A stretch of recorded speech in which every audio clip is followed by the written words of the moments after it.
Hey guys, how's it going? It is Mike here, and I wanted to provide a quick update to this post that was written just about 3 years ago. It was titled Day 12 of 100 Days of AdWords Help, Keyword Bidding.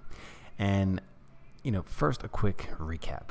When this post was written, it eventually describes how to handle bidding by different match types, prioritizing exact match and then starting exact match with a really strong bid and then downgrading the bid that you're using for phrase match and then downgrading the bid that you're using for broad match.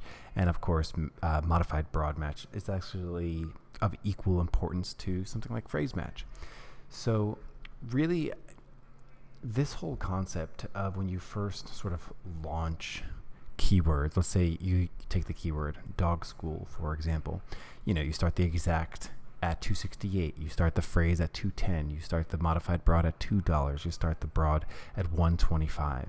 And really, the purpose behind this is to have most of your impressions be centered around terms that you will appear for. So the exact match, that you're going to appear for dog school, so you bid aggressively for that.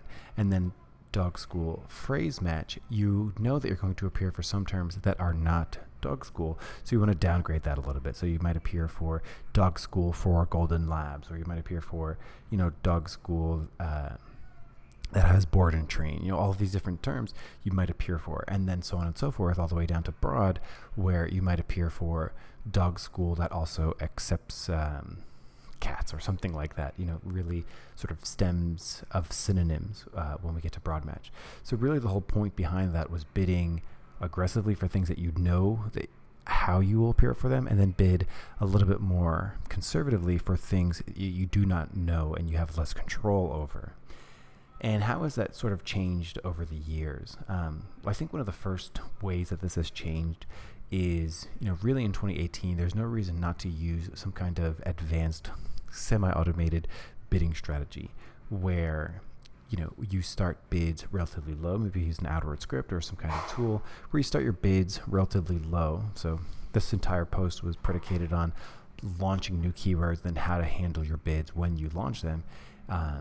So while the concept still makes sense and is still, just as valid as it was 3 years ago, bid aggressively on exact, bid a lot more conservatively on broad, and then work your way, smooth your way through the middle. Really today, how does that differ? So today that differs. There's a lot of software and tools out there that allow you to, bid small for all of these things and then gradually increase their bids as traffic and conversions comes in. And then along the way, you're actually analyzing your traffic along the way. So whether this be some kind of automated rule that you set up directly inside AdWords, or you're using a tool like Acquisio or Optimizer or anything like that, or an AdWords script, all of these things can work just as effectively at controlling what you appear for, making sure that you have some long tail keyword discovery going on with your broad and phrase and your modified broad, and then of course analyzing your search terms, getting rid of what doesn't work, and then of course once you do get conversions, switching over to some kind of AdWords optimized automated bidding strategy to allow you to then rinse and repeat this process, adding more and more keywords, expanding your reach, expanding the total amount of traffic, and of course increasing your opportunity for conversions. So this was a quick update to keyword bidding all the way back from 2015, and I hope to post another update in a couple of years. Have a good one.